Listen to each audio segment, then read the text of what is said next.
তো hello everyone, তোমরা সবাই কেমন আছো? আশা করি সবাই ভালো আছো, সুস্থ আছো। আমিও ভীষণ ভালো আছি। তো আমি আগেই বলেছিলাম আমি বেড়াতে যাচ্ছি, তো তার আগেই মুখে একটা বড়সড় পিম্পল চলে এসছে। জানি না কেন, এটা আমার যেন স্বভাব হয়ে দাঁড়িয়েছে। এরকম একটা পিম্পল ঠিক চলেই আসবে, যেহেতু মুখে আমি কিছু ইউজ করি না তেমন একটা। সো ওটা আপনা আপনি আসে আবার কমে যায়। এখানে দেখো ইনি বাবু চলে এসছেন মানুষ সাথে খেলার জন্যে। আর আমাদের বাড়ি থাকতে ভীষণ পছন্দ করে, একদম বাড়ি যেতে চায় না।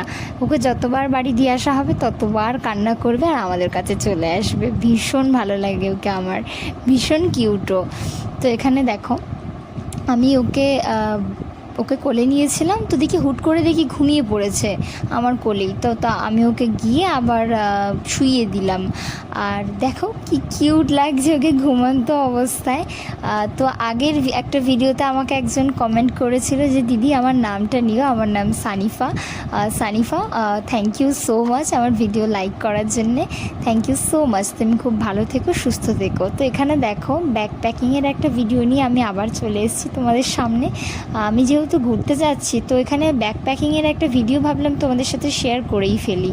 যেহেতু আমি প্যাকিং করতে খুব একটা ভালো পারি না, তো এরমভাবে এক জায়গায় জড়ো করে রাখা হয়। বাবি বসে পরে প্যাকিংটা পুরো সেরে ফেলে। তো তারপরে প্যাকিংটা যেহেতু এখনও পুরো কমপ্লিট হয়নি, তো দুটো ব্যাগ এখানে অলরেডি রেডি হচ্ছে। আমারটা প্যাক হয়ে গেছে, কিন্তু মা আর বাবারটা যেন আমি কিছুতেই একসাথে প্যাক করতে পারি না। আর প্যাক করলেও ট্রলি ব্যাগে যেন আমি সেট করতে পারি না ঠিক করে, তো ওটা বাবাই করে। আর ব্যাগে তো আমার কিছু ড্রেস আমি নিয়েই নিয়েছি, আর মানুর কিছু ড্রেস হাফ থাকবে ট্রলি ব্যাগে, হাফ থাকবে আমার কাঁধের ব্যাগটায়। এখানে একটা খাতাও মা নিয়েছিল, হয়তো অফিসের কাজ ছিল। আর আমি এবারে যেন বেশি চুড়িদার নিয়েছিলাম, জানি না কেন চুড়িদার এবারে যেন ভীষণ শখ উঠেছে আমার চুড়িদার নেওয়ার। তো আমি এবারে প্রায় সবগুলোই চুড়িদার নিয়েছিলাম। একটা মাত্র জিন্স নিয়েছিলাম, সেটাও কুর্তির সাথে পরবো বলে। এটা দেখো, এটা হলো একটা ব্যাগ, মেকআপের ব্যাগ, যেটা আমি মিশো থেকে আনিয়েছিলাম অর্ডার দিয়ে। এই ব্যাগটা প্রায় আমি কোনো দিনই ইউজ করিনি, তো ভাবলাম যখন বেড়াতে যাচ্ছি তো ব্যাগটা নিয়েই যাওয়া যাক। আস্তে আস্তে এটাকে ইউজ করবো, আর সমস্ত মেকআপের জিনিসপত্র একসাথে থাকবে। কিছু ঝুমকা এখানে আমি নিয়ে নিয়েছিলাম। এটা হচ্ছে আমার বার্থডেতে এটা আমায় প্রথমবার গিফট করেছিল অভিজিৎ। এটাই প্রথম গিফট ছিল ওর তরফ থেকে আমায়। তো এটা আমার খুবই ফেভারেট, যেহেতু আমায় গিফট করেছে ভীষণ ভালোবেসে। আর খুবই সুন্দর কানের দুলটা। আর এটা আমার মাসি আমায় গিফট করেছিল। তো আমি এখানে 3টে কানের দুল নিয়েছি। যদি আরও দরকার হয় কোনো জামার সাথে পরে যদি দেখি, তো সেইগুলো আমি নিয়ে নেবো আরও 2-3টে। তো যাই হোক, বেশি তো ঘুরতে যাওয়ার সময় বেশি জিনিসপত্র ক্যারি না করাই ভালো বলে আমি মনে করি।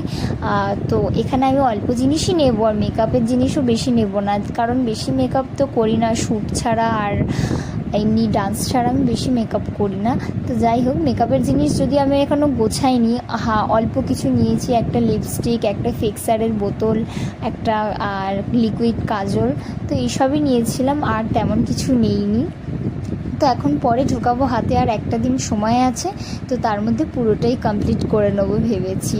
এখানে আস্তে আস্তে কেন জানি না, ঘুরতে যাওয়ার আগের যে সময়টা আমার যেন ভীষণ ভালো লাগে। বেশ প্যাক হবে, একটা যাবো আনন্দ, আর চলে গেলে তো সব আনন্দটাই শেষ বলো। আর পুজোর আগের মুহূর্ত, যেমন একটা পুজো গন্ধ আসা, পুজো ভাই হওয়া, কেনাকাটা করা, নতুন জামা কাপড়ের গন্ধ যেন আমার ভীষণ ভালো লাগে। আর তোমাদের কার কার এরকম ভালো লাগে আমাকে অবশ্যই কমেন্টে জানিও। তো আমি এখানে ব্যাগপত্র দেখাচ্ছিলাম, আর মানু বলছিল আমাকে একটু ভিডিওতে নেই বলে বায়না করছিল। তাই আমি বললাম আয় আমার সাথে একটু, তুইও ভিডিওতে চলে আয়। এখানে দেখো চলে এসছে। তো আজকের ভিডিওটা এতটাই। তোমরা সবাই অবশ্যই জানিও কেমন হয়েছে ভিডিওটা। লাইক, কমেন্ট, সাবস্ক্রাইব করতে ভুলো না। তো আজকের মতো এতটাই, টাটা।